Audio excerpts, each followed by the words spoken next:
तो आखिर 12 और 13 जून के दरमियाने रात ऐसा क्या हुआ कि ममता बनर्जी के पास में अपनी टीएमसी बचाने का एक बड़ा चांस आ गया। आखिर वो दो कौन से बागी सांसद हैं जो ममता की तरफ वापसी का रास्ता देख रहे हैं और उनका संदेश ममता की तरफ आया।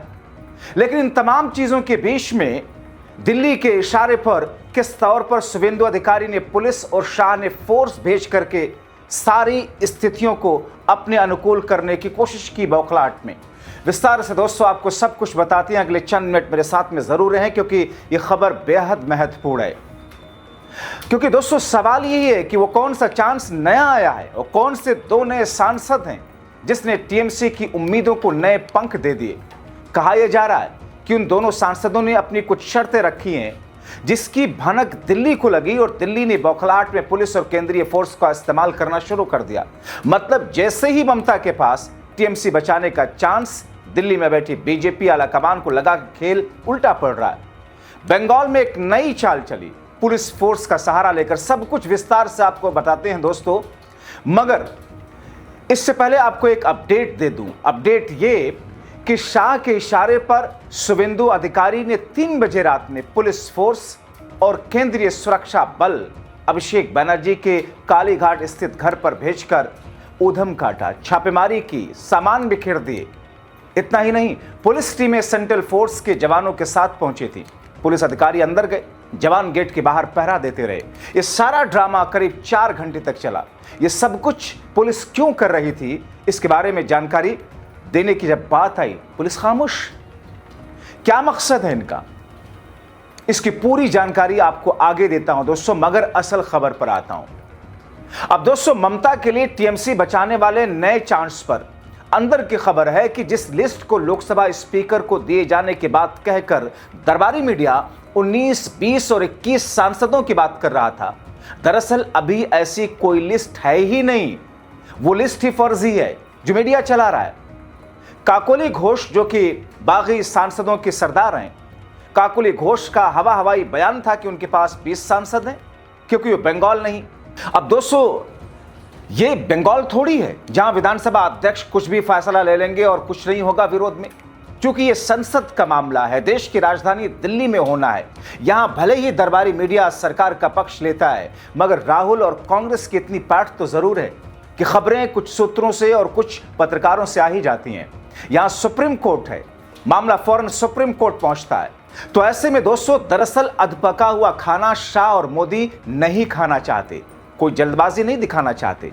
हाँ, ये बात और है कि जो असाइनमेंट दिल्ली ने काकोली घोष को कुछ बागियों के साथ दिया था, उसमें उन्हें 20 सांसद या कम से कम मैजिक फिगर 2/3 सांसदों का 19 जुटाना जरूरी था, मगर यह तादाद अभी 14 की है। हाँ, जब तक यह तादाद 19 या 20 की नहीं हो जाती है, तब तक बागी और भाजपा एक नैरेटिव बनाने के लिए दरबारी मीडिया में चिट्ठी, फर्जी लिस्ट, 20 से ज्यादा सांसद होने की बातें लगातार कह रहे हैं।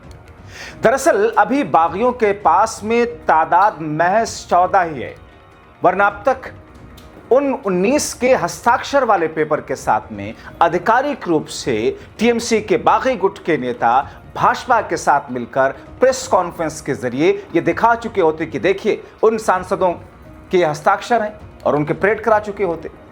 दूसरी तरफ 12 और 13 जून की रात में 2 और सांसदों की वापसी की खबर ने दिल्ली को चौंका दिया। कौन है ये दोनों सांसद जिन्होंने अपनी कुछ शर्तों के साथ में ममता दीदी के पास में संदेशा भिजवाया? कौन लेकर गया संदेशा?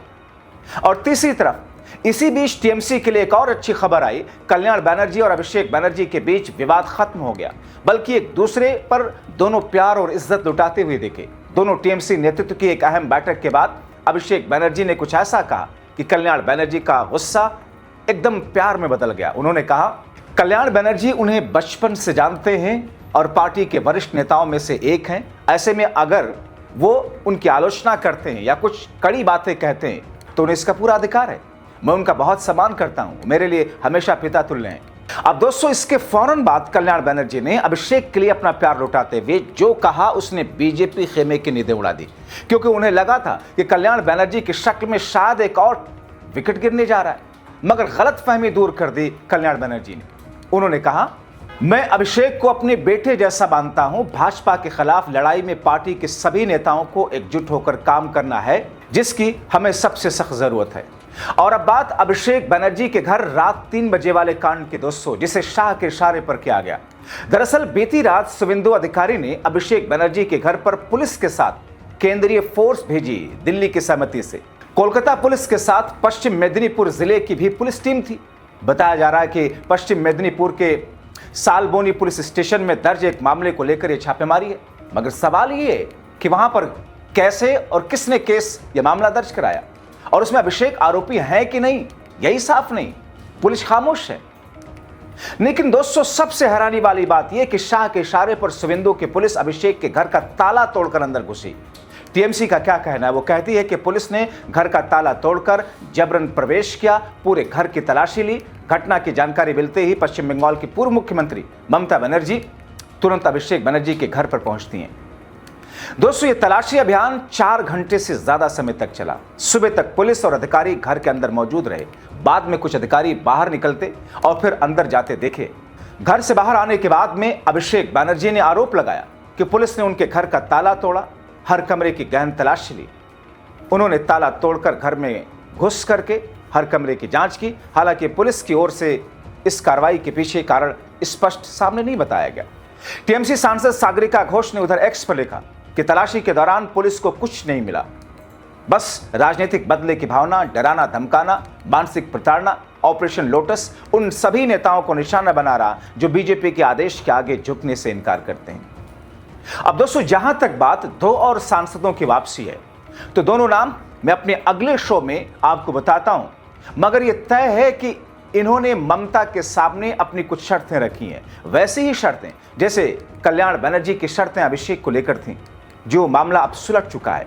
इससे पहले आपने देखा दोस्तों, जब भारतीय जनता पार्टी और बागी सांसदों के जो लीड रोल में काकुली घोष हैं, उन्होंने 20 सांसदों की बात कही, लेकिन उसमें आपने देखा शत्रुघ्न सिन्हा ने खुले तौर पर ऐलान कर दिया, प्रतिमा मंडल ने खुले तौर पर ऐलान कर दिया कि हम तो नहीं हैं इन बागियों के साथ में। पता नहीं कैसे उन्होंने मेरा नाम ले लिया। दबे लफ्जों में यूसुफ पठान के भी इनकार की बातें सामने आ रही हैं। यानी कि जो लिस्ट 19 की उन्होंने फर्जी तरीके से सामने की है दरबारी मीडिया के जरिए एक नैरेटिव बनाने के लिए, उस 19 में से 3 तो आधिकारिक रूप से बाहर हो गए, तो बचे कितना? 16। और 16 में से कहा यह जा रहा है कि 2 और सांसद अब वापसी का रास्ता ढूंढ रहे हैं। बचे कितने? 14। और 14 में से दोस्तों, जाहिर तौर पर यह तादाद अगर 14 ही रह गई या 19 से एक ही सिर्फ घटती है, 18 होती है, तो फिर भारतीय जनता पार्टी का प्लान फेल होगा, क्योंकि इन सभी की सांसदी जाएगी। इसलिए क्योंकि 2/3 सांसद इनके पास में नहीं होंगे। क्योंकि दोस्तों 29 सांसद हैं टीएमसी के पास, जिनमें से एक का देहांत हो चुका है, इसलिए बचते हैं 28, जीते थे 29। 28 में से 2/3 की तादाद बनती है मैजिक फिगर वाला 19, और 19 ही का नाम इनके पास में फर्जी लिस्ट में है। अब दोस्तों, जो लिस्ट कहा जा रहा है कि साहब दी गई थी लोकसभा स्पीकर को, वो लिस्ट दरअसल हवाई मीडिया के जरिए नैरेटिव बनाने की थी, क्योंकि 3 दिनों से स्पीकर तो इंतजार करें चंडीगढ़ से वापसी के बाद में, मगर हस्ताक्षर नहीं है। तो खबरें ये हैं कि दरअसल लोकसभा स्पीकर के पास में लिस्ट अभी भेजी ही नहीं गई है, क्योंकि मोदी और शाह ने दरअसल ऐसा करने ही नहीं दिया कि साहब ये बंगाल का विधानसभा नहीं है कि वहां कुछ भी होता रहे, जो भी हा हल्ला होगा बंगाल में होगा, दिल्ली पर प्रभाव नहीं पड़ेगा। ये दिल्ली है, देश की राजधानी, संसद का मामला है, सुप्रीम कोर्ट बगल में है। माना दरबारी मीडिया 99% सत्ता पक्ष के साथ में है, मगर 1% मीडिया बाल की खाल उधेड़ देगा, अंदर की खबरें उन तक भी पहुंचती हैं। माना कि कांग्रेस पार्टी विपक्षी पार्टी को एक कमजोर पार्टी बना करके भारतीय जनता पार्टी ने नैरेटिव बना दिया, लेकिन अभी भी ऐसे लोग हैं, अधिकारी हैं, जो कांग्रेस को भी खबरें देते हैं। इसलिए जब तक एक परिपक्व लिस्ट ना बन जाए, जब तक वो फिगर 19-20 का ना हो जाए, लोकसभा के स्पीकर के पास में नहीं भेजना है, क्योंकि असाइनमेंट ही काकुली घोष को देकर के ये शर्तें थी कि 19-20 की जब हस्ताक्षर आ जाएंगे तभी ये लिस्ट जाएगी लोकसभा स्पीकर के पास में। और 2-3 ने तो खुद ही डिनाई कर दिया कि हमने तो हस्ताक्षर किए ही नहीं है, हमारा नाम किसने उस लिस्ट में जाना हमें पता ही नहीं है। तो दोस्तों ऐसे में अब रफ्ता रफ्ता जैसे बीते 5 दिनों से जो धराशायी होता जा रहा है ऑपरेशन लोटस का ये खेल, टीएमसी को छीनने का ममता के पास से तोड़ना तो एक अलग बात है, वो भी अब ममता के सामने एक नए चांस की शक्ल में आया कि टीएमसी को तो नहीं छीन सकते हैं। और सांसदों की बगावत की बात है, उनकी सांसदी जाना तय है। आप लिख लीजिए, आप क्या सोचते हैं? अपनी राय कमेंट बॉक्स में जरूर लिखें।